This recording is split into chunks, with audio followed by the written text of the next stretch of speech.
mil algab vestluspaneel, mida võrdne vanemlus annab lastele ja vanematele.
Tere õhtust juba, et on juba väljas on hämardunud ja meil aina õdusamaks läheb siin, et meid on nüüd mitu korraga rääkimas ja ootame ühte inimest veel meie sekka, kes tuleb väikese hilinemisega teiselt sündmuselt, aga oleme siis alustamas vestluspaneeli teemal, mida võrdne vanemlus annab lastele ja lapsevanematele.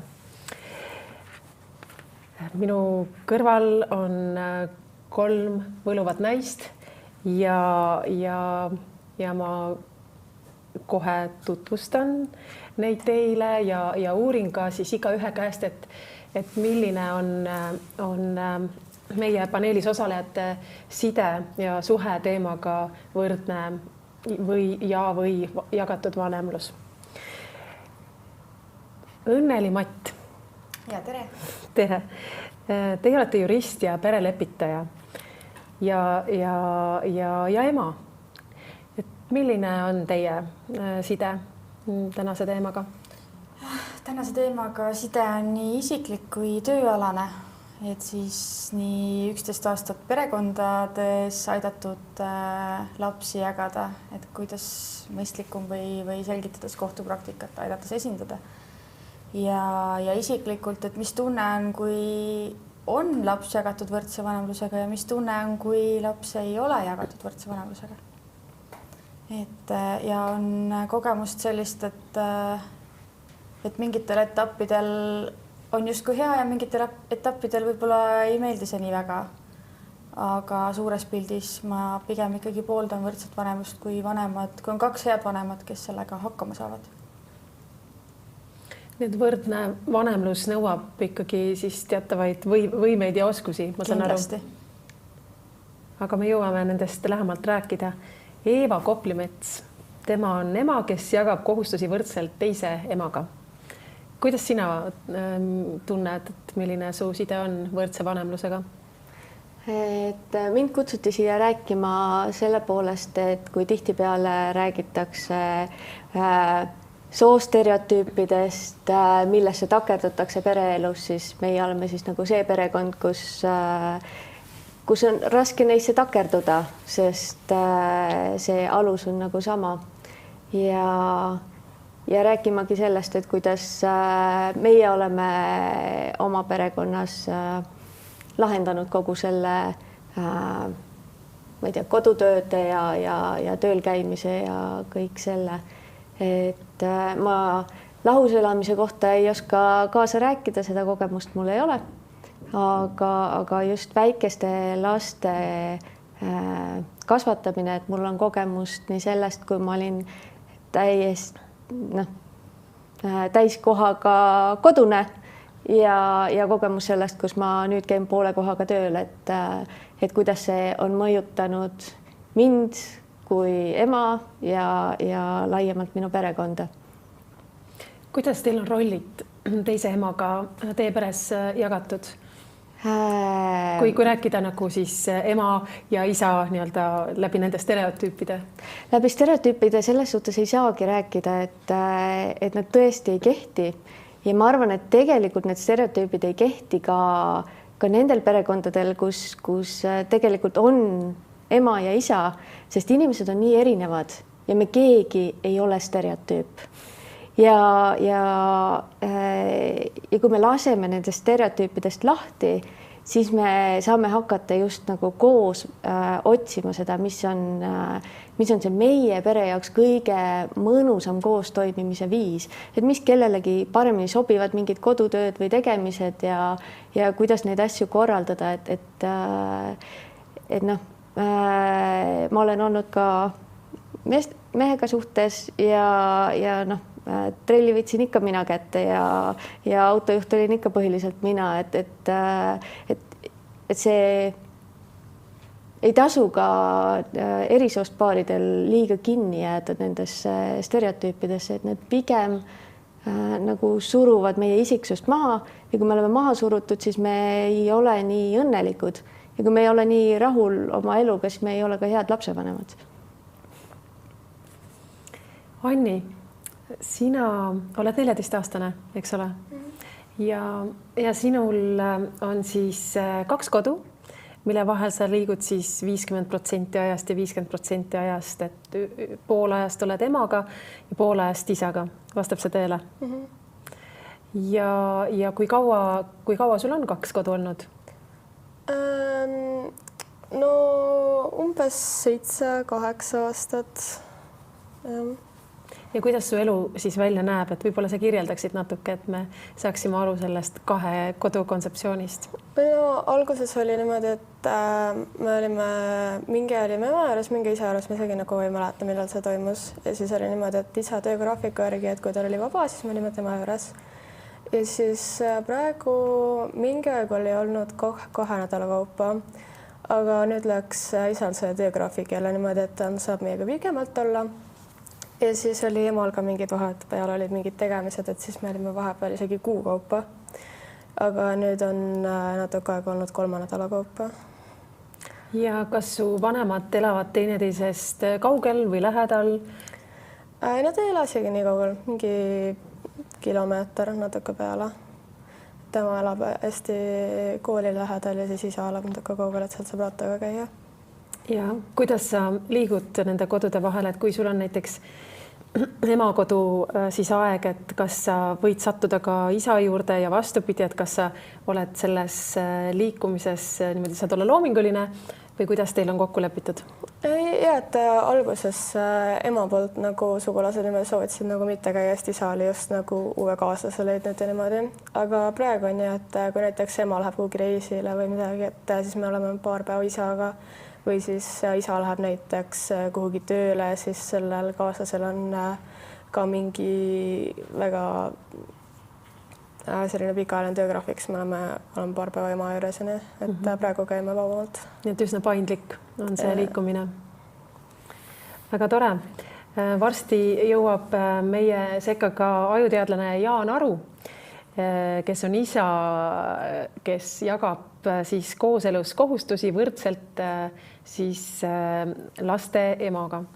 Aga tema jõuab siis, kui tema jõuab, meie läheme oma juttudega edasi ja tahtsin teie käest küsida selle kohta, et kui me vaatame nagu suuremat plaani, siis on ikka täna ka käinud korduvalt ära, et see, kust me tuleme või need mustrid või viisid, kuidas meie vanemad elasid, et need on nii palju erinevad sellest, mis ideid me täna siin oleme kuulnud siis võrdse vanemluse kohta. Et kas teil, millised mälupildid teil nagu meenuvad või et kui erinev see elu siis oli? Kuidas meie vanemad elasid? Mis on nagu meie generatsioonil teisiti? Kas te nagu näete seda kontrasti? Minul tuleb selle peale kohe meelde see, kui ma rääkisin oma vanaemaga nendest teemadest ja ja kuidas ta ohkas, et näed, et mina omal ajal ei osanud nõuda, et minu kaaslane teeks ka mingeid kodutöid. Ja ta oli kuidagi nii selline, ta oleks täiega tahtnud neid töid jagada, et see koormus ongi meeletult suur ühe inimese kanda ja eriti mingisugused momendid, kus ta rääkiski sellest, kuidas ta oli rase ja kuidas söögi tegemine lihtsalt nagu rasedus ajab nii iiveldama ja sa ei suuda selle lihaga tegeleda, aga ometi sa tunned, et sa pead ja et kuidas et see on nii tore, et me oleme jõudnud selleni, et tegelikult ei pea ja et see on see koht, kus me saame vahetada ja olla loomingulised ja üksteist toetada, et iga põlvkond liigub edasi. Vahepeal jõudis meie sekka Jaan Aru. Tere! Ma juba juhatasin sisse, et sina oled isa, kes siis jagab vanemlikke kohustusi võrdselt oma siis laste emaga, aga võib-olla sa tahaksid natuke laiendada seda mõtet, et on sul see nagu selline väga teadlik mingisugune siis kaanon, mida sa järgid või see on selline intuitiivne? No, mul on selline väga vahva abikaasa, kelle jaoks oli selge, et see peab nii olema. Ja siis kui alguses nagu seda niimoodi paberil vaadata, siis see tundub nagu ainuõige. Miks peaks nagu, et mees ei tee asju või miks peaks naine tegema ühtesid asju ja mees teisi asju, et miks see peaks nii olema? Aga siis, kui me saime lapsed ja esimese lapse ja siis on ju seal väikse lapsega seal öösel kell 4 nagu võrdväärselt kussutan seda last, siis ma korra mõtlesin küll, et kas ma olen tõmmanud halvad kaardid siin elus. Ja ma sain aru, et see on see koht, kus osad mehed ütlevad, et ei, see ei ole minu jaoks ja siis lähevad sellest suhtest ära või ütlevad, et ma ei taha seda teha. Mina tegin teise valiku. Ma võtsin, et see on suur väljakutse, see on raske, aga et selle käigus on võimalik nagu tohutult õppida. Ja siis muidugi seal alguses ma ei saanud veel aru, et nagu rasked asjad tulevad veel siis, kui oled üksi siis selle mõnekuuse lapsega kodus ja pead seal toimetama kõiki asju ja üritad seal seda süüa anda ja nii edasi. Ma tabasin ennast sellelt mõtet, et ükski mehe töö ei ole nii raske, kui sellele väiksele lapsele seda püreed sinna suhu saada, et see ei ole võrreldav. Ja sellest alates olen tegelikult kõigile oma meessoost sõpradele öelnud, et tahate tõelist väljakutset, olge oma lastega kodus. See on raske, palju raskem kui see, mis te kodus teete või oma töös teete, aga see on võimalus nagu areneda, võimalus ennast proovile panna, võimalus saada paremaks inimeseks. Ja muidugi on nii, et kõik need mehed, keda mina tean, kes on oma laste kodus olnud, nad ütlevad ka, et lihtsalt see side nende lastega on nii palju parem, et kui see laps on 4-aastane või 8-aastane, tal on mingi mure. Sa saad aru, mis tal mure on. Muidu, kui sa ei oleks temaga olnud, siis oleks lihtsalt miks ja mis, aga nüüd sa tead. Nii et nüüd minu vanem laps ongi 8 ja ma siiamaani tunnen, et see on olnud seda investeeringut väärt. Ma olen ise palju kasvanud, see on raske olnud, aga see on seda väärt. Ma saan aru, et sa käisid siis ära ikka päris sellise piiri peal. Võib-olla, ma ikka päris, selles suhtes, ma kordagi ei mõelnud, et ma nüüd siit päris sellest suhtest ära läksin. Me olime abikaasaga ikka enne nii palju pikalt koos, aga ma lihtsalt, kuna minu aju alati genereerib võimalusi, siis ma sain aru lihtsalt, et see on see punkt, kus nagu võiks öelda, et issand jumal, et see on nagu väga halb, on ju. Et ma ei tahtnud ju seda, on ju, et millele ma alla kirjutasin ometigi. Niimoodi, aga ei, ma nagu tõsiselt, mina vähemalt seda tõsiselt ei kaalunud, aga ma ütlen, et ma saan aru, et tegelikult ma saan aru nendest meestest, kes sel hetkel ütlevad, et ei, teeme nii, nagu tehti vanasti või ma lähen ära. Et see on ikkagi mugavustsoonist välja paiskumine. Tohutu selles suhtes, et mehed ju tihti nagu peidavad ennast selle taha, et ma teen rasket tööd, on ju, kuule, ma tulin töölt, et mul ei ole aega, mul ei ole energiat nüüd selle lapsega tegeleda. Tegelikult see on mugavustsoon ja tegelikult ikkagi nagu teades seda, olles ise teinud seda, mida tavaliselt naissoost isikud peavad tegema, ütlema, et see lastega kodus olemine, kõige selle haldamine on palju raskem kui see, mis see mees seal päeval teeb. Nii et jah, et me teame tehke järele. Tehke järele ja et see on ka võimalus kasvada ja areneda. Naisterahvane toetada, et ma võin seda naisterahvane ka öelda, et see on raskem kui töö. Aga sa tegelikult ju ei kuissutanud seda beebit niimoodi juhuslikult mõnel ööl ja ei olnud temaga siis, kui naine ära käis, vaid sa ikkagi natuke pikemat perioodi olid lapsega kodus, ma saan aru. Ei no selles suhtes ikkagi seda kussutamist ka ikka iga öö sai alguses tehtud, eks, ja mina olen veel eriti kehva magaja, siis oli selline, et abikaasa teeb oma kussutamise, jääb magama. Mina teen oma kussutamise, heidan pikali ja ma hakkan just magama jääma, kui tuleb jälle minu kord. Aga jah, et ma olen olnud vanema puhkusel ka ja mõlema lapsega pikalt kodus ja teadlasena on see muidugi natuke teistmoodi selles, et kui ta siis seal on ju 37 korda viskab seda lusikat maha, siis tekib ka juba hasart ja küsimus, et oota, et see on päris hea näide, mida kuskil näiteks raamatus kasutada või niimoodi on ju. Aga raske on ta ikkagi.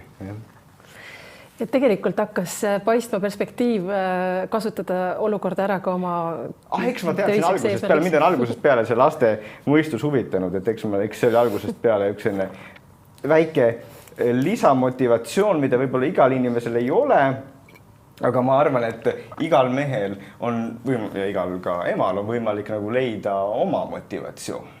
Kõik ei pea kirjutama nagu sellised naljakaid raamatuid sellest asjast, aga meil kõigil on midagi võita sellest. Me vahetult enne su saabumist tuletasime meelde, et kuidas meie vanemad ja vanavanemad elasid, et kui palju see erineb. Et kui sa mõtled oma varasematele või esiisadele, et mis sa arvad, kas nemad olid vanema puhkusel? Öelda puhkusel, see kõlab nii hästi. Ei, minu puhul oli väga lihtne, et tema tegi ikkagi kõik ära. Kõik ja isa oli vahepeal ära siin Tallinna lähedal, me elasime Tartus ja vahepeal oli hoopis ära paar aastat Saksamaal, kui me olime väiksed lapsed. Ema õpetas ülikoolis, tegi muud tööd, me olime kaasas ja niisiis mina kasvasin sellises hoopis teistsuguses nagu keskkonnas ja ma saan aru, kui palju need asjad on muutunud. Aga ma arvan, et see on nagu pigem positiivne muutus ja nii meestele, nii naistele kui ka lastele. Õnneli, kas sina oled tundnud vahel, et sinus on nagu need vanaja mustrid, et sa oled ka rakendanud ju võrdset vanemlust, või jagatud vanemlust siis lapse vanemaga, isaga, aga kas sa oled nagu tundnud, et sul on ka selliseid võib-olla takistavaid mustreid, et mis nagu võib-olla ei ole nagu sellised nagu mõistlikud või ei aita nagu täna enam niimoodi elus püsida nagu vanasti võib-olla aitasid? Ma arvan, et see võrdne vanemlus ja jagatud vanemlus ongi hästi suur iseenda kasvamine, et ta tihtipeale, kui me räägime just, et on kaks positiivset täiskasvanud inimest, lapsevanemat, kelle vahel siis üldse mõelda jagatud vanemlusele, siis nende vahel ja ka minu puhul seda rakendades sa ikkagi ise pead meeletult kasvama, sest need hirmud, mis tihtipeale on, kui laps on veel väike näiteks ja teda peaks jagama, keegi ütleb, et kuu või kas või nädal, see tundub meeletu pikk aeg. Et kui sul on laps näiteks rinnapiimal alles seal aastane või midagi sinna kanti ja keegi ütleb, et kui peaks lahku minema, siis jagame nädal või kuu või see nagu tihti naised ütlevadki, et ta ähvardab mind küsida last pool aega endale. Ma käisin ka politseile rääkimas koolitust, ütlesin, et saage aru, et täna see ei ole enam ähvardus, see ei ole mingi vaimne vägivald, kui keegi ütleb, et ta tahab last endale, et see ongi reaalne elu, et ütleb, et kui nii juhtub, nii läheb, et siis räägime läbi, et see on pool aega. Et seal ongi mitte pigem vanad mustrid, vaid ikkagi lapse kasvades ju laps hakkab separeeruma, eralduma meist ja meie samamoodi ja konflikt tekibki kõige rohkem ja see võõrandumine nende vanemate vahel, kes ei suuda lapsest ennast nagu eraldada ja enda hirmud panevad lapse hirmudeks, et laps ei saa hakkama, lapsele see ei sobi ja tihtipeale tegelikult me ise kasvades saame aru, et lapsel on kõik hästi, aga meie võib-olla peame leidma endale ka muid tegevusi, võib-olla oma mingeid enesekindluse probleeme lahendama, et ma arvan, kardetakse võib-olla jääda sellest lapse armastusest ilma või midagi. Ma arvan, see lapse armastus ei sõltu sellest kvantiteedist, vaid ikkagi kvaliteedist. Et ja kui see vanad mustrid, siis jah, et tihti minnakse samadesse mustritesse, aga minu vanavanaemad ja vanaema ja vanemad on ikkagi, vanemad veel elavad, aga ma eeldan, et ka nemad on elu lõpuni abielus ja koos. Et minul on läinud teisiti. Aga mis asi see võrdsus üldse on suhtes ja vanemaks olemisel? Kas te olete seda iseenda jaoks lahti mõtestanud? Eeva? Seda võrdsust on jah väga raske mõõta ja siin oli vihje sellele, et meil oli siin eelnev Zoomi kohtumine, kus me ka natuke neid teemasid rääkisime ja ma ütlesin ka, et ma tunnen ennast natuke pahasti, et ma tulen siia esindama võrdse vanemluse konverentsile, kui ma tegelikult tunnen, et ma ei ole päris võrdne vanem, et mu partner teeb palju rohkem, kui ma tunnen, et ma suudan, et hästi paljud asjad on tema kanda. Aga siin meie eelnevas vestluses tuli ka see välja, et see on selline nagu ajas muutuv asi, et vahepeal ongi kellegi suutlikkus suurem. Minul oli niisugune rasedusjärgne depressioon ja ongi seal suutlikkus nii palju madalam, et vajadki nii palju rohkem tuge. Et ütleme nii, et mina tegin need esimesed 9 kuud, ma kandsin, sünnitasin ja nüüd on aeg teisel nagu seda suuremat panust võib-olla anda ja ma tunnen, et nüüd, kus ma ei ole enam täiskohaga kodus, vaid ma olen poole kohaga tööl, siis ma jälle vaimselt taastun nii palju, et ma suudan järjest rohkem mingeid asju jälle tegema hakata. Õnneli. See võrdsus, ma arvan, sõna võrdsus ei olegi tegelikult siinkohal õige. See tuleneb võib-olla sellest, et mõeldakse seda võrdset ajajaotust. Aga võrdsus on võib-olla võrdne võimalus mõlemal anda oma parim siis selles maksimaalses võrdses ajajaotuses lapsele endast, olles tema ise. Et ka lepituses ma klientidele selgitan ja ka juristina klientidele, et kui nad pisiasjade kallal hakkavad norima näiteks teisele, et no nüüd ta ju kogu aeg kaotab need sokid seal ära või midagi, mõtlengi, et aga need asjad olid ka suhte ajal, on ju, või et mingid küsimused, mida naine nii hästi võib-olla, millega ei tule toime konkreetne naine, on ju, kui siin stereotüüpidesse ikkagi natuke laskuda, siis ega pärast lahkuminekut need inimesed ei muutu ja kui ta oli rohkem selline nendes ülesannetes osav ja nendes mitte nii osav, siis me peame hästi palju aktsepteerima ja see võrdsus pigem ongi, et sa annad talle võimaluse anda endast selles ajas nii palju, kui ta saab, aga see ei tähenda, et nad teevad täpselt samamoodi võrdseid asju. Võib-olla üks tegeleb üldse huvialadega, on muusikakoolis näiteks käinud, tegeleb laulmise klaveriga, oskab lapsi juhendada selles vallas, aga teine võib-olla juhendab lapsi üldse lugemisega, raamatutega. Et ma arvan, et see tagabki selle võlu sellele võrdsele vanemlusele, et lapsed saavad hästi palju ja kindlasti lapsed saavad siin ka raskust selle edasi-tagasi kolimisega, aga võib-olla täna palju laste ja noorte kasvamises ongi viga see, et me püüame neid hoida kõigest halvast eemale, aga me ei õpi ainult läbi positiivsete kogemuste, vaid ka läbi negatiivsete kogemuste ja nad peavad ise ka kogema läbi asju, mitte et me vatipadjal neid tassime ja kõik ära teeme. Et noh. Jaan. Jah, see sõna võrdsus, ta on ohtlik sõna ka, eks, sellepärast, et siin, kui keegi praegu vaatab näiteks, siis ta võib ju hakata ka mõtlema, et nii, teeme nüüd tabelid, on ju. Exceli tabelid, ükskõik paberi peal, vaatame, kes palju aega paneb ja mis tegevust teeb, on ju. see on väga ohtlik ja nagu eelpool juba ka öeldi, on ju, et noh, neid asju tegelikult ei saagi võrrelda, mõni teeb praegu rohkem, teine teeb pärast rohkem, kuidas me võrdleme huviharidust ja mingisugust näiteks magamapanekut, eks ju, neid ei pea võrdlema ja me ei, niipea kui hakkame nagu üritame kõiki kuidagi niimoodi kvantifitseerida ja tabelisse panna, niipea me rikume seda suhet või siis sõprust veelgi rohkem, eks.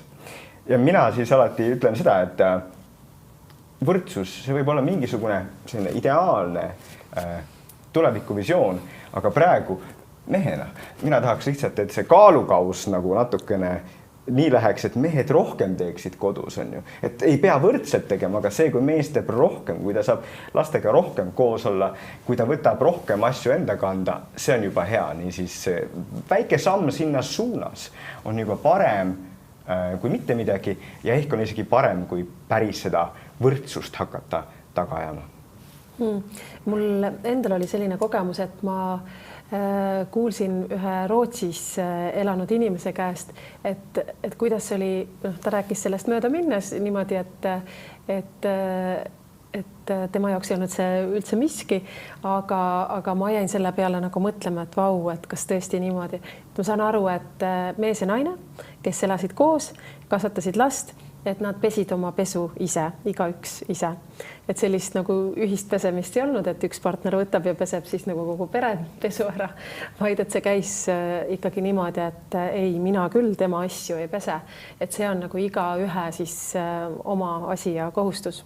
Et siis mulle endale tundus, et selle võrdsuse ideega saab natuke ka nagu liiale minna. Kuidas teil on tunne? Aga ma arvan, et see ongi see koht, et igale inimesele, igale perele sobib erinev asi. Ja kui neil see töötab, siis meile võib-olla tundub naljakas, aga see töötab neil. Ja see tõenäoliselt tekitabki neis selle võrdsuse tunde, mis paneb neid nagu hästi tundma, et ma ei tee sinu eest ära ja sa ei tee minu eest ära ja meil on omad need piirid. Ja teistel on täiesti vastupidi, et mida rohkem ma sinu eest saan ära teha, seda paremini ma ennast tunnen, sest ma tunnen, et ma olen sind toetanud, ma tunnen, et see nagu kasvatab meid üheks ja kokku. Et ma arvan, et see ongi hästi individuaalne, et kuidas keegi perekond võib seda enda jaoks lahendada. Ja me ei saa kõrvalt kuidagi hinnanguid anda, sest ongi, kõik on erinevad. Me ei tohiks hinnata, muidugi kõik on erinevad, aga samas et kui me ütleme nii, et kui igal ühel on oma selline muster, siis see võib nagu väga ka võimendada seda, et inimesed ütlevad, kes praegu vaatavad ka, et meil kodus ju töötab selles suhtes, on ju. Mõelge nii, et kui te ikka vahel nagu tunnete, et teine võiks ju rohkem teha või te ise tunnete, et te tahaks te rohkem teha, siis vähemalt selle diskussiooni põhjal siin täna tehke kodus üks selline meeldiv ja rahulik vestlus selle üle, et kas tahaksite natukene neid rolle muuta, et teisele anda rohkem võimalusi või siis oma koormust natukene vähendada. Ühesõnaga, et see on nagu, kui me ütleme, et igas kodus erinev, et siis see on nagu oht, et me ei vaatagi nagu, et mis võiks olla, vaid ütleme, et praegu on kõik rahulik, jätame nii. Vaatame siin suurelt ja mõtleme, kas on alternatiive.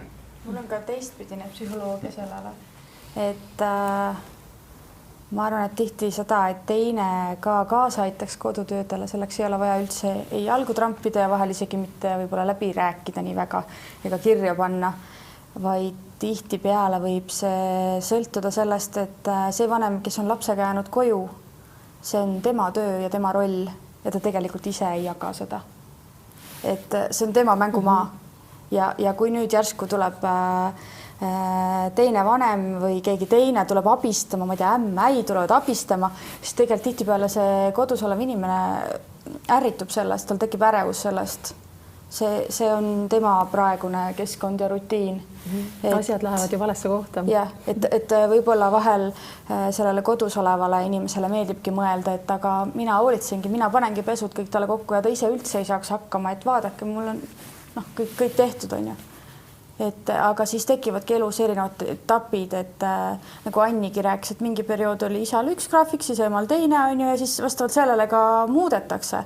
Et see minu meelest selle võrdse vanemluse võlu ongi, et lõpuks, kui isegi algus tehakse seda võrdset ajajaotust, siis tehakse võib-olla nagu nii-öelda pika sellise meelega, et ei olda selle üle nii õnnelik, nagu mina ka ütlesin, et kui laps oli väga väike, siis oli palju raskem see lapsest eemalolek ja kõik.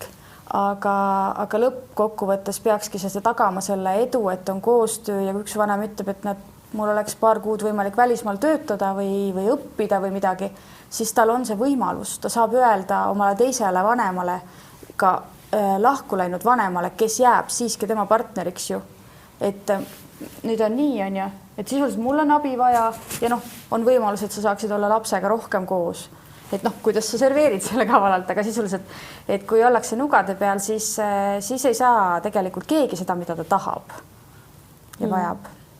Mulle väga meeldis, Õnneli, sinu mõte, et see võrdne vanemlus võiks olla niimoodi ilusti poeetiliselt kokku võetud, nii et see on võrdsed võimalused olla parim vanem. Anni, ma tahan sinu käest küsida, et sul on ema ja isa, sa elad 2 kodus vaheldumisi, et kui sa nagu mõtled oma vanemate peale, siis kas sa tunned, et üks vanem on nagu parim ühes asjas, teine vanem teises asjas, et nad ei ole nagu selles mõttes ühesugused? Teid ei kuula meid. jah, et nagu emaga on see, et me elame emaga korteris on ju, isaga majas ja siis emaga on see, et ta küll nagu käib päeviti tööl, aga me oleme nagu rohkem kodus nagu kõik koos. Aga majas on isa juures nagu, seal on nagu söök laual, aga nagu me vedame koos nagu õhtuti nagu hilja nagu enne magama minekut ainult aega. Või siis nagu on ainult üks nendest kodus.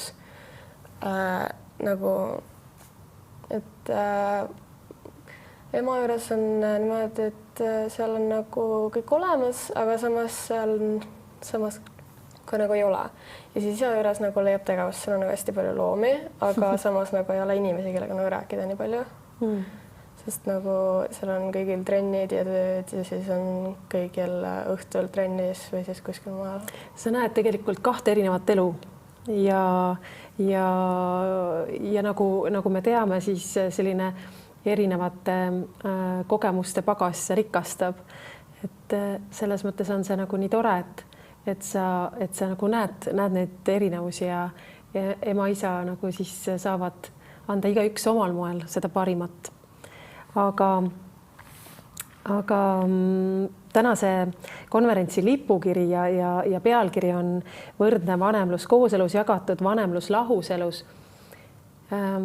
Miks on vaja hakata koormat jagama juba kooselus? Et meil on juba läbi käinud siin need korrad, kus on toimunud lahutus, kus vanemad on läinud lahku ja siis korraldavad oma elu niimoodi lapsi jagades. Aga nagu ma saan aru ja tänasel konverentsil see ka kõlas, et näiteks kui meie ühiskonnas on rohkem nagu siis need kodutööd ja laste kasvatamine niimoodi loomulikult jäänud nagu naiste kanda, et siis kui peaks paar minema lahku, siis tihti ongi isad abitud, sest nad ei ole kodu eest hoolitsenud võib-olla üldse, võib-olla nad ei ole kunagi süüa teinud ja võib-olla nad ei teagi, kuidas lapsele riided selga käivad, kui laps on väiksem. Et kuidas te kommenteerite seda? Et miks ja kuidas saab kooselus alustada siis võrdse vanemlusega, mis tegelikult toetab ju ka kõikvõimalikke tulevikustsenaariume. Ma võib-olla võtan siis esimesena sõna, sest ma võtaks selle kokku 3 vaatest, nii võrdse vanemluse kogemusega, jagatud vanemluse kogemusega kui siis juristi lepitaja vaatest, et seda jagatud vanemlusest enne kõike saakski rääkida siis, kui vanematel on olnud varasemalt võrdne vanemlus. Et kui nüüd üleöö hakata jagama last nädal aega vanemate vahel, kes seni tegelikult ei ole lapse elus osalenud maksimaalselt, siis see ei pruugi absoluutselt õnnestuda või see võib võtta pikka aega või seda peaks siis etapiviisiliselt hakkama seda aega suurendama. Et selleks, kui vanemad nii mõtlevad, et kui keegi ei taha mõelda lahkumineku peale ju koos olles, aga see on väga seoses, et et ka kohus selle järgi ju lähtub, et kes on seni pühendunud lapse elusse ja milline on tema majanduslik ja vaimne valmisolek lapse kasvatamiseks ka iseseisvalt, eks siis kui ta seni on olnud võrdväärne vanem teise vanemaga, siis ei ole ühtegi loogilist alust, et last ei jagataks võrdselt. Aga muul juhul on ikkagi eelised sellel vanemal, kellel on suurem pühendumus seni lapsega olnud.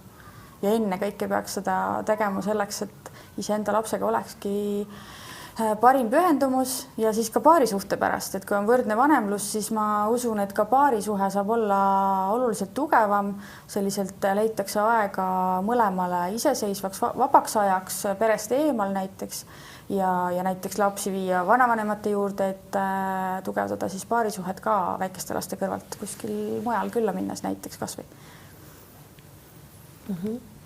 Jaan, sul on see vanema siis puhkuse nii-öelda jutumärkides puhkuse kogemus, et räägi, kuidas see sind paremaks isaks ja inimeseks tegi? Just, et muidu nagu oled harjunud nagu mingite oma probleemidega, oma küsimustega ja siis, kui sa oled selle lapsega kodus, nagu me kõik teame, siis saavad keskseks hoopis teistsugused probleemid.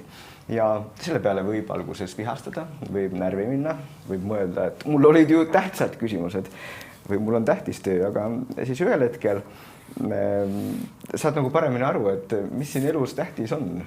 Et mõnes mõttes selle väikse lapse mured on suuremad kui sinu enda mured. Ja mida mina siis seal nagu kogesin, oli see, et enne seda, kui mul lapsed olin ma tunduvalt nagu selline närvilisem ja väikeste asjade pärast muretsesin ja pärast seda, kui ma lastega kodus olin, ma nagu olen tunduvalt ise nagu palju rahulikum. Asjad ei sega mind enam, ma ei lase ennast mingitest väikestest asjadest häirida, sest olen läbinud põrgu. Mitte päris, aga põhimõtteliselt.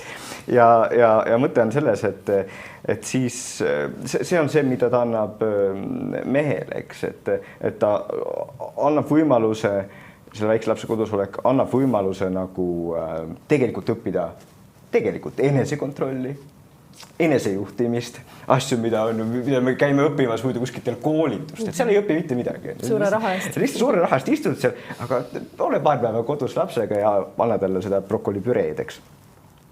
Ja selge on see, mida ju siis teine pool, naine antud juhul sellest saab, on see, et ta saab minna tööle, teha selle asjaga, mis ta tegelikult ka võib-olla tahab teha, oma mõtteid arendada.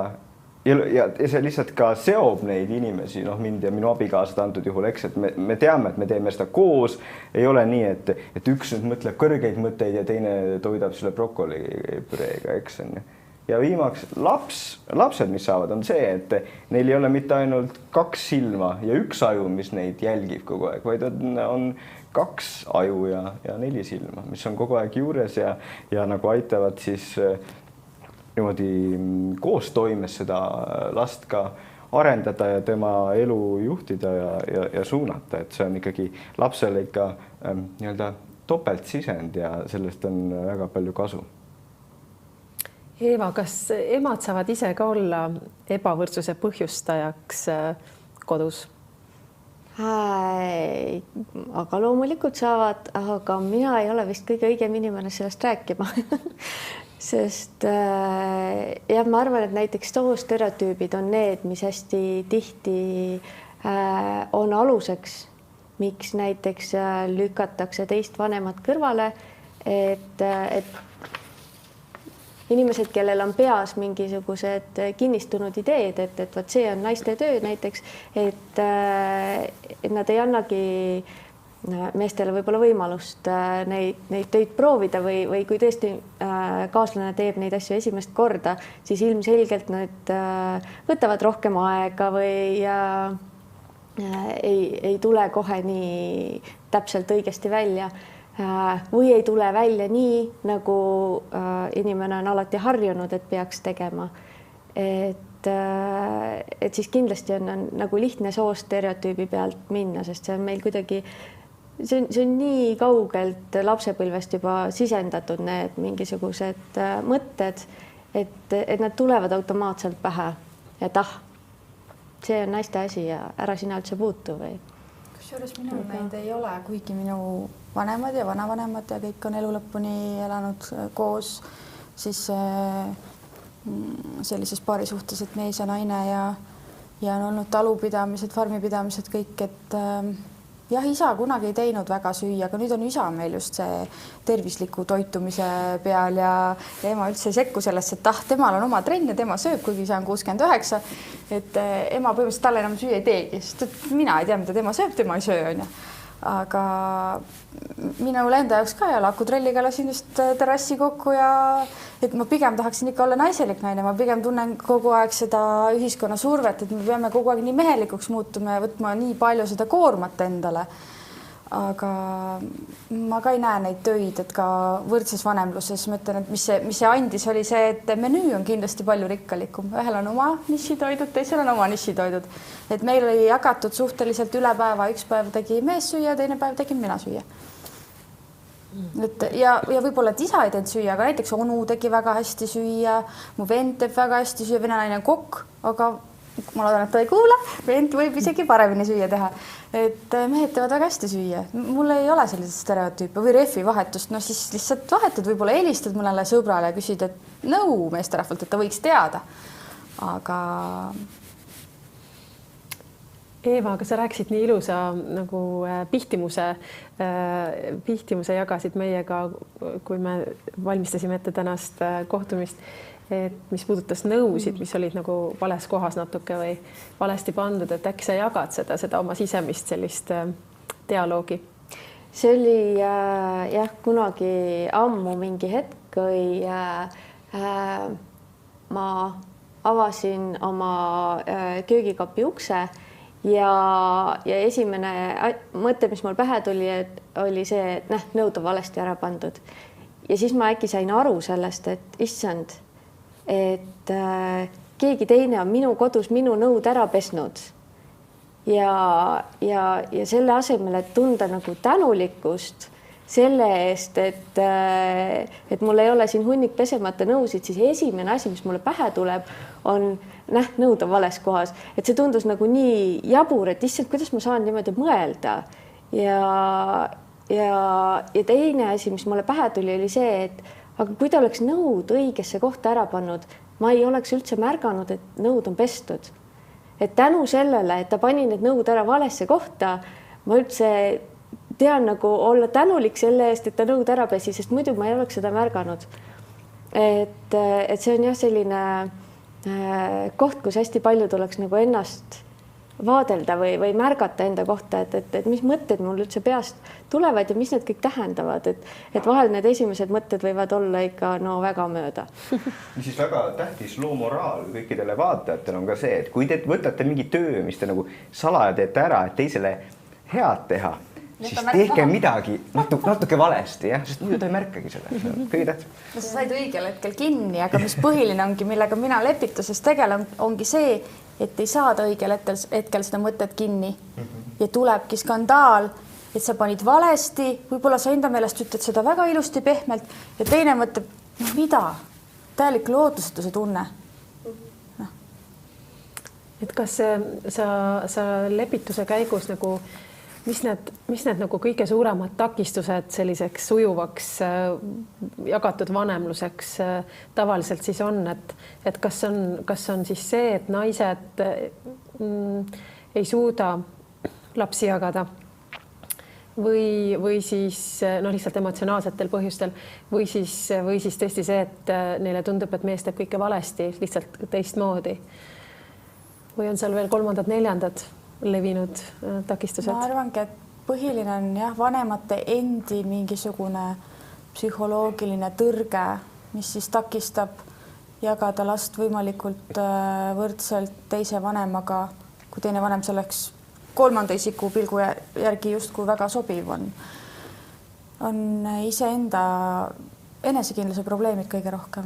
Meil endal, mis meil tuleb lapsepõlvest, et kas meil on olnud väga tugev kontroll ja nüüd me näiteks ei kannata, et see teine vanem siis võib-olla liigselt saab minu elu kontrollida, kui tema nii palju aega last minult võtab ja nii palju me suhtlema peame, on ju, sest ega see võrdne vanemlus tihti ei ole see, et või jagatud vanemlus, et ta võtab nüüd nädala või kuu tagant. Väga väikese lapse puhul võib see olla ka üle 2 päeva vahetus.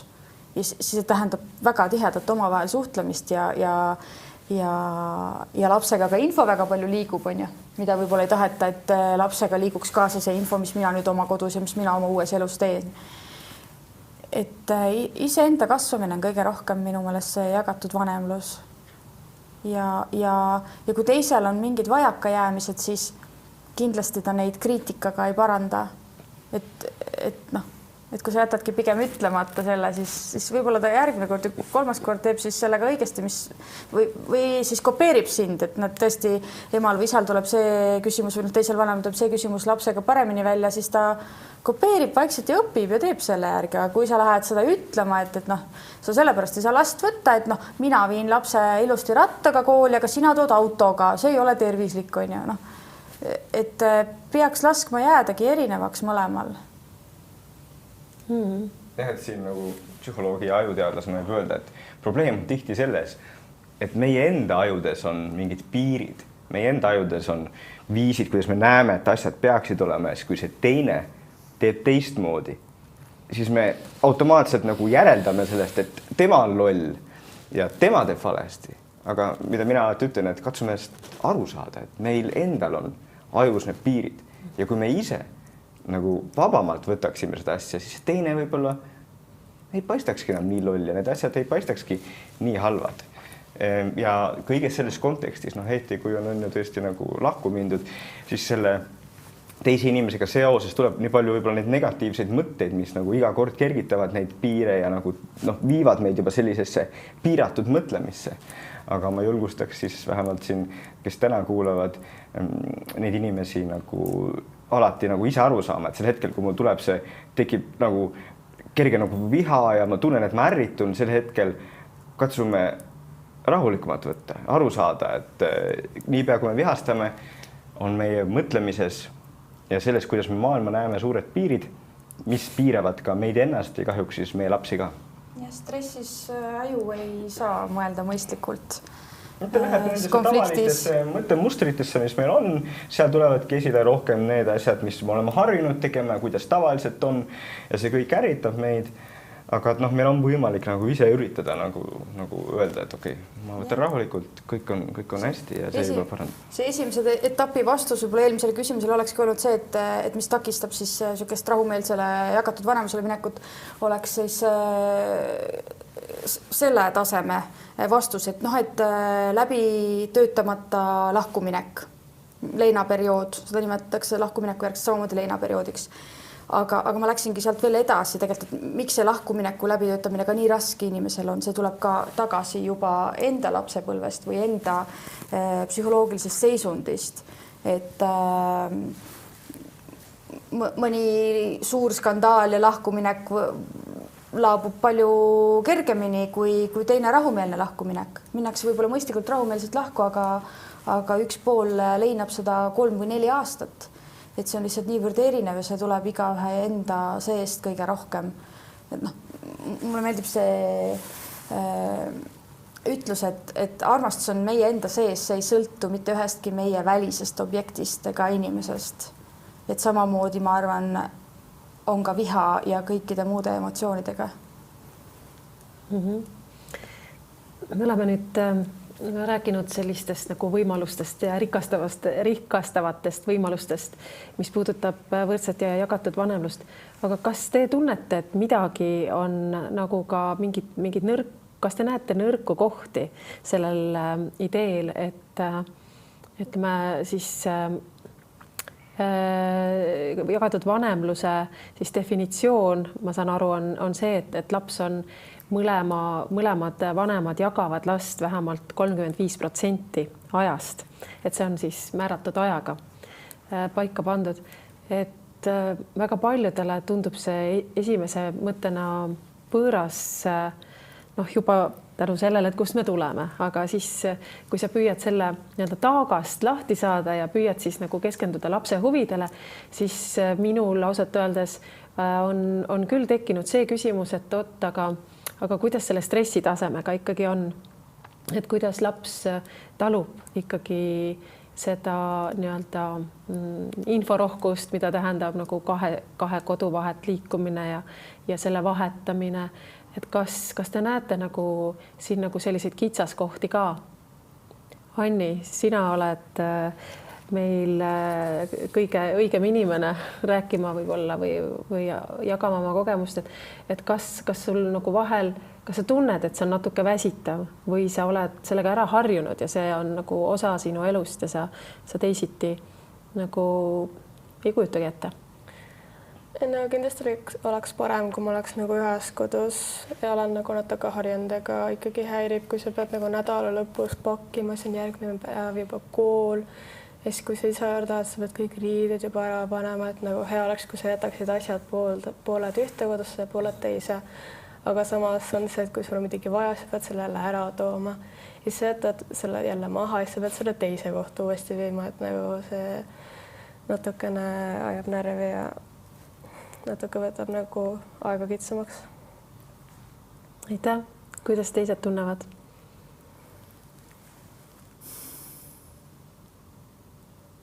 Seda on, ei saa määrata sellist valimit, et kas see stress tuleb nüüd just sellest kahest kodust või tuleb ta distantsõppest või tuleb ta sellest, et vanemad on lahus või et ma arvan vähemalt seda, et lapsel on parem 2 eraldi elavat rõõmsat vanemat kui koos elavat kaklevat vanemat. Et ideaal oleks muidugi see, et lapsel on 2 vanemat igapäevaselt pereringis ühes elukohas. Aga seda paraku jääb aina vähemaks ja vähemaks. Et see on kindlasti suur vanemate töö, et seda stressi lapsel võimalikult palju leevendada. Nende samade asjade pakkimisel, see ongi vastavalt eale, ikkagi teeme nende eest ära, aga Anni on juba nii suur preili, et see vastutus on antud talle, eks, aga ja kui see on kilomeetri kaugusel, pole hullu, aga väga suur mure on, kui jääb pisikese lapse kõige tähtsam kaisukaru teise Eesti otsa. Ja kui teine vanem sellest aru ei saa, et see tuleb ära tuua.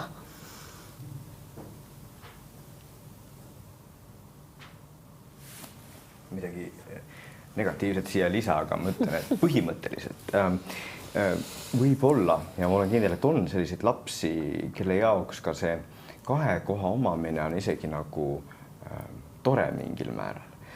Sest on lapsi, me kõik teame neid, kellel ühes kohas nagu hakkab lihtsalt igav ja see on siis automaatne eelis, pered, kes elavad koos, nemad siis lähevad võib-olla nädalaks kuskile vanaema juurde, vanaisa juurde, midagi taolist, aga et kui sul on 2 kodu, kus on erinevad asjad, tegeldakse natuke erinevate tegevustega, see võib vähemalt osadel lastel olla nagu boonus ja neid isegi nagu paremini arendada ja neil nagu anda võimalusi, mida üks kodu ainult ei annaks, eks. Lihtsalt selline väike mõte. Virvarri on kindlasti rohkem ja stabiilsust vähem, aga see virvarr tähendab minu lapse puhul näiteks topeltreise, topelt teatrikülastusi, topelt kinos käimist. Just ja et ma ei vaidle üldse vastu, et see on stressiallikas ja võib olla mõne lapsele suur probleem, ma tahtsin seda teist poolt esile tuua, et võib-olla, et mõne lapse jaoks tegelikult on nagu ka boonus väike. Ja see tulebki lähtuda igast konkreetsest lapsest, et ka ühe sama pere lapsed ei pea käima täpselt ühe ajajaotusega vanemate vahel. Suhe vanemaga võib olla erinev, lihtsalt olenemata sellest, kas ta on tüdruk või poiss või lihtsalt on erinev suhe ka vanemaga lapsel. Ja ka minul üks laps käib võrdse ajajaotuse alusel ja teine ei käi ja teisele lapsele ei sobiks vist iialgi selline ajajaotus. Isegi kui me läheme maale vanavanemate juurde, siis tema tahaks pigem jääda koju või sõita kindlasti ööseks koju, kuigi meil on seal oma tuba ja tal on seal oma voodi. Et lapsed on ka niivõrd erinevad. Et see kindlasti ei saa automaatselt panna, et nüüd hakkakski olema võrdne ajajaotus Eestis ja et midagi muud moodi ei saagi mõelda ja rääkida ja arutada. Ja tegelikult see kontseptsioon ju tähendab 35% ajast, et see ei pea ilmtingimata olema ju 50-50, et seal on nagu alati võimalik paindlikult läheneda. ja noh, kõige parem on siis, kui vanemad omavahel saavad kokkuleppele ja teevad täpselt nii, nagu nende perele ja lastele nagu parim on, aga küll aga ütlevad uuringud, et laps, kellel on mõlema vanemaga suhe säilinud ja aktiivne, et need lapsed on ikkagi nii-öelda elu eest hoitumad või nende stressitase lõpuks on väiksem kui need, kes elavad ühe vanemaga, üksikvanemaga nagu ainult ühe siis ema või isaga siis suhteid omades. Et siin on ilmselt jah, selline suhete hierarhia on ju, et kus see siis jagatud vanemlus on nagu parim variant siis erinevatest võib-olla kehvematest siis nagu lahendustest kui see, et kui pere on püsinud koos ja laps saab igapäevaselt ja kogu aeg olla mõlema vanemaga. Aga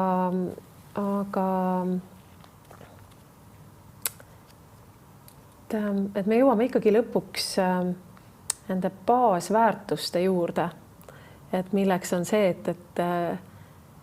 et millised need suhted ikkagi on, et kunagi ju ei määra nagu inimese õnne kvantiteet, vaid asjade suhete kvaliteet, et kuidas see õnnelik, kuna sinul on jagatud vanemlus oma laste vanematega, et kuidas sa püüad seda nagu kvaliteeti siis luua oma laste jaoks?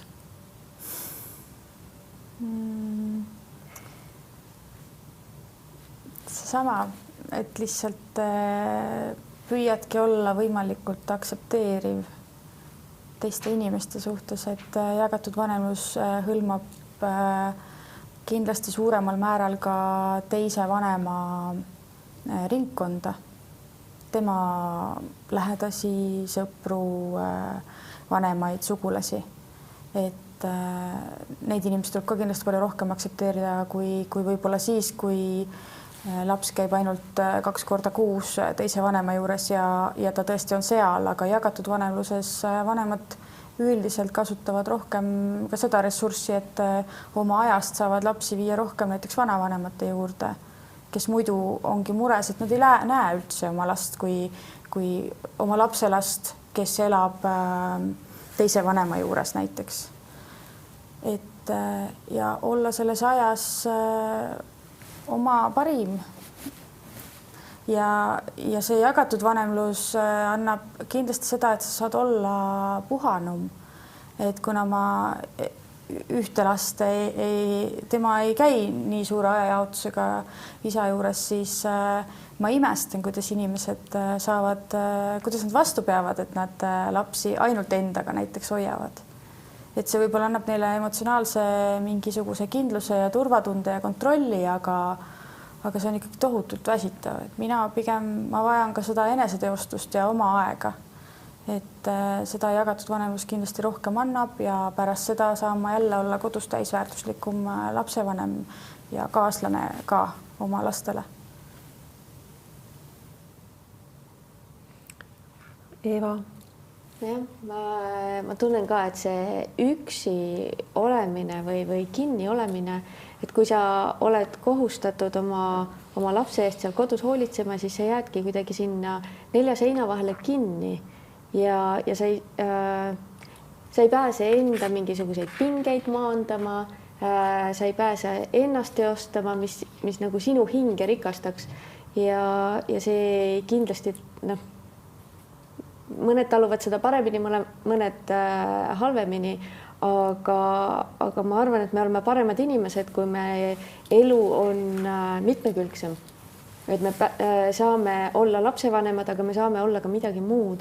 Et kui me jääme kinni ainult ühte rolli, siis ma arvan, et see ei ole loomulik meile kui inimestele olla ainult üks asi. Et me oleme loodud olema mitmekesised ja me oleme loodud täitma erinevaid ülesandeid, et sinna ühte rolli kinni jäämine on vaimselt hästi raske ja ma arvan, et kõikide suhted on palju paremad, kui me saame neid rolle vahetada ja see, kui me vahetame oma partneriga neid rolle, et kes millal on lapsega, kes millal on ära, et see tähendab, et meil kõigil on vaimselt parem olla, meil on lastega tekivad oma suhted, et kui kogu pere on korraga kodus, siis see on üks kooslus ja seal on ühtemoodi suhted. Kui näiteks on üks vanem lastega, siis on juba järgmine kooslus ja seal on järgmised suhted.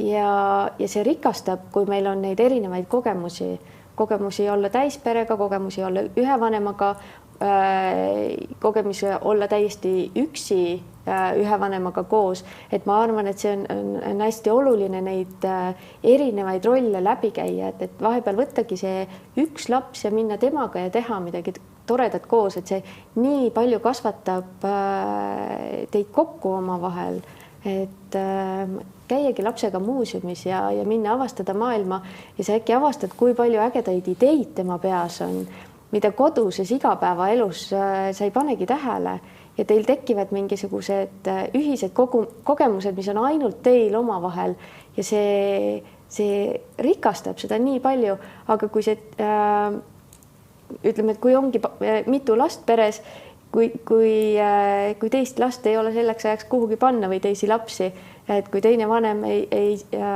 võta seda lastega olemise rolli, siis ei saagi niimoodi ükshaaval käia. Ja ma arvan, et hästi oluline ongi, siin juba varasemalt käis läbi see teema, et meil on praegu tuumikperekondad on tihtipeale üksi jäänud, et varem oli seda kogukonna toetust nagu rohkem.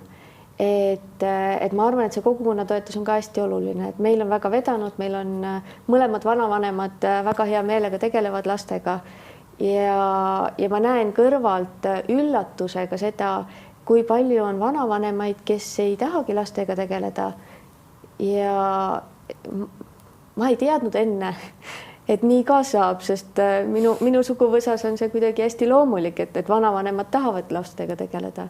Aga miks nad ei taha? Ma ei tea.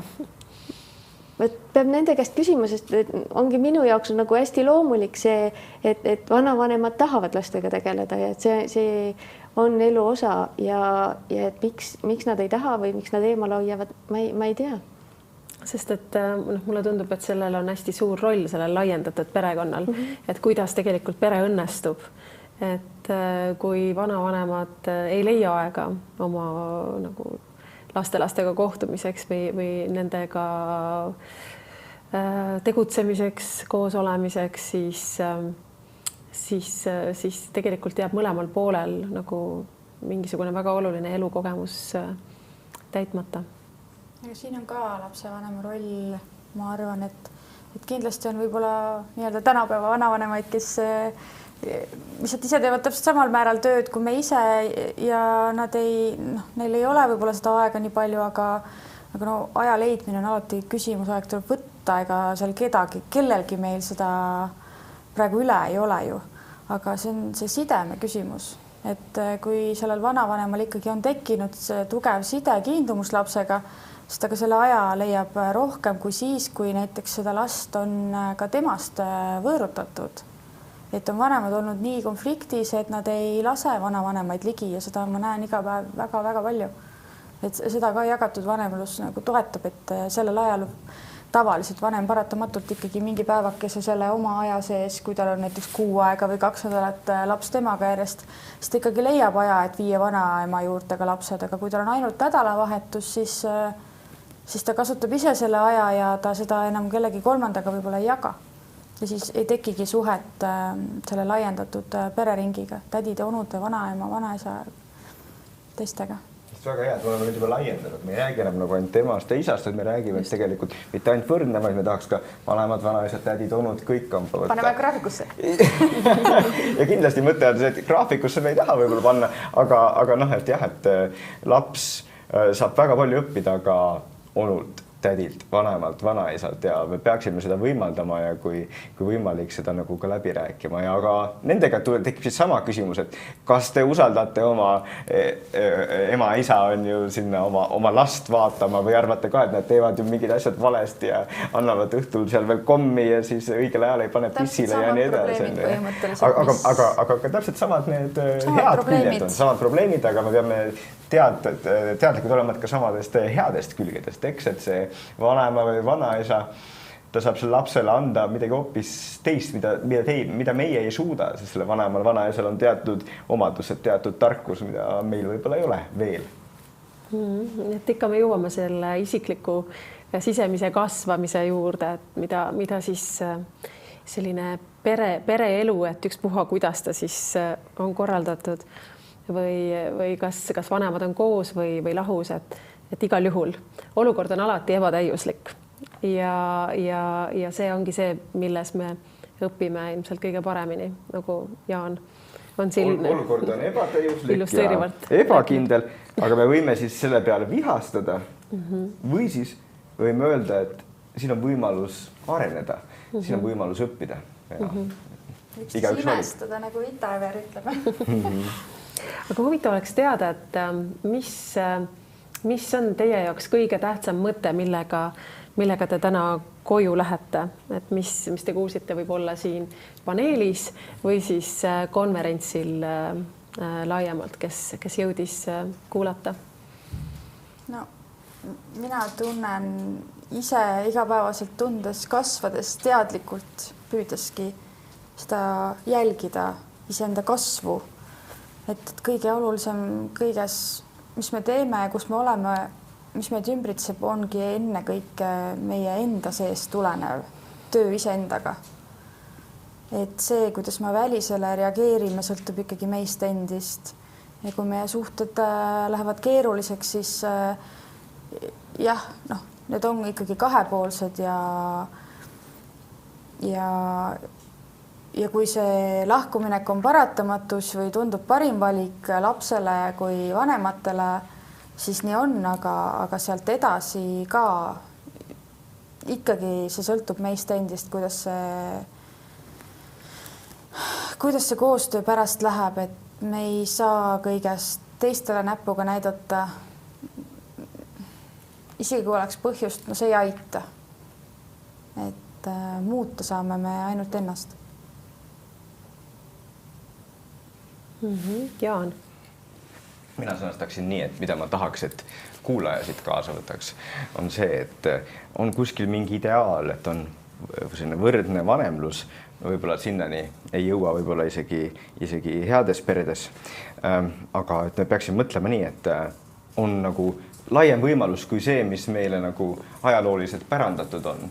Et tegelikult me igaüks, igas peres saame natukene mõelda, et mida teine saaks rohkem teha, mida me ise saaksime rohkem teha.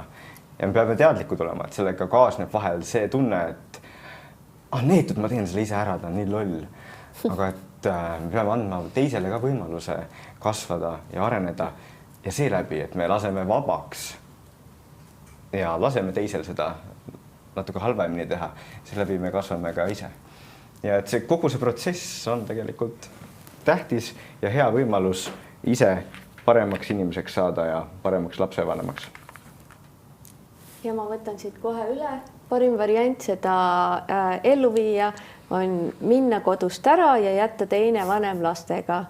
Ja siis ei ole endal seda kibelust vahele hüpata ja surkida, et näed, sa teed midagi või et peaks midagi teistmoodi tegema ja teise vanema hallata on kogu situatsioon ja ta peab hakkama saama ja ta saab hakkama väga edukalt. Ärge seda ainult liiga järsku tehke, näiteks, et te ühel hommikul lähete ära enne, ütlete teisele, et te nii teete, ärge seda tehke.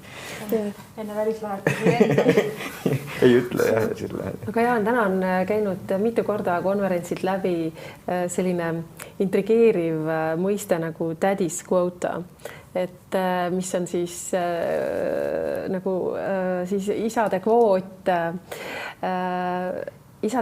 mis puudutab siis lapsega koju jäämist, et on riike, kus see on tehtud isadele kohustuslikuks et mingi aja ta siis tavaliselt siis võib-olla vanema selle puhkuse lõpujärgus siis jääb lapsega koju. Kas sina pooldaksid seda? Ma ei saa päris 100% öelda, et ma pooldaksin, sest ma arvan, et kahjuks osad isad ei ole selleks valmis ja et sellest võib tulla ka rohkem probleeme juurde. Aga kui me nüüd paneksime kvoodi ja me annaksime ka nagu siis võib-olla selline treeningprogrammi ja sinna juurde käiva ka nagu informatsiooni, selles suhtes, et isad saaksid aru, miks seda on vaja teha, mitte et see on mingi asi, mis on neile peale surutud mingi kvoot, vaid et nad ise nagu tahaksid teha. Et me lõpuks tahaks jõuda sinna, et ei oleks mingit kvooti vaja. Kõik isad ütleksid, et ma tahaks seda teha, sest see on võimalus mul saada nagu paremaks inimeseks ja ennast tundma õppida, ma tahan seda teha. Anni, mida sina tahaksid? Ma olen hästi tänulik sinu siiraste väljaütlemiste eest ja see on nii tore, et sa tõid välja ka seda, et lapsena sul tegelikult oleks mugavam ühes kodus elada. Aga nagu me siin ka kokku võtsime, et elu on ebatäiuslik ja igas peres ja me kõik oleme sunnitud oma mugavustsoonist väljas käima ja see arendabki. Siis selles teemas siis, kas see on midagi, mida sa tahaksid meile südamele panna, meile kui lapsevanematele, et me oskaks nagu mõelda ja arvestada ja võib-olla toetada lapsi, siis on see siis, kui ema-isa elavad koos või kui ema-isa on lahus. Kas sa tahaksid meile midagi südamele panna, kui sa mõtled ka oma eakaaslaste või peale või et millest te räägite, et ma ei tea, et see on kindlasti hea, kui sa nagu toetud mõlemale vanemale võrdselt, et mitte lihtsalt sa toetud ainult ühele, siis teisel tundub, et ta nagu ei tunne sind sama hästi või siis, et ta on nagu vähem kasulik sulle. Et nagu mitte ainult see, et vanemad jagavad nagu lapse vahel võrdselt, vaid see, et nagu laps ise ka räägib nagu vanematega võrdselt. Et ta nagu ei jäta põhimõtteliselt ühte nagu selja taha ja siis teisega suhtleb rohkem. Kui ilus mõte. Hästi suur koorem, mis tegelikult igal lapsel ongi, et ta tahab oma mõlemale vanemale ka meeldida ja olla usaldusväärne mõlemale vanemale. Et tegelikult on hästi suur koorem lastel. See on suur ülesanne. See on tähtis ülesanne. Aga suur tänu siiraste jagamiste eest. Mina ise võib-olla toon välja tänasest konverentsist, et üks selline praktiline eesmärk, et ma sain teada, et on olemas kriitikavaba suhe, et saab, et tähendab, ma sain teada, et see on võimalik. et saab võtta endale eesmärgiks täiesti null kriitikaga elada, et kodu on kriitikavaba ja see on, ma arvan, selline ka tähtis ja suur ülesanne, kui see endale võtta. Aga mis siis ikka, olemegi jõudnud lõpusirgele. Lisaks panelistidele tahan ma tänada korraldajaid, võttemeeskonda, loomulikult kõiki esinejaid ja meie osavõtlikke kuulajaid. Et usun, et me kõik astume siit tänasest homsesse nüüd juba natuke teadlikumana ja samas ka niimoodi tasakaaluga infoga varustatuna, et eks see üks suur looming ole, et kuidas siis nagu võrdset vanemlust rakendada ja korraldada ja kuidas seda enda jaoks mõtestada. Aga igal juhul nagu me siin paneeliski jõudsime kokkuvõtteni, et see tähendab ühte suurt kasvamist, siis soovingi meile kõigile ilusat kasvamist ja tänast konverentsi on võimalik järelvaadata. Seda kõige lihtsam on teha MTÜ Lapsele Vanemad YouTube'i kanalis, et varsti on seal tänased ettekanded üleval, aga selle kohta tuleb kõikidele siis konverentsile registreerinutele ka kiri. Nii et te leiate selle koha üles, kui tahate midagi üle vaadata. Aga suur aitäh ja kõike head!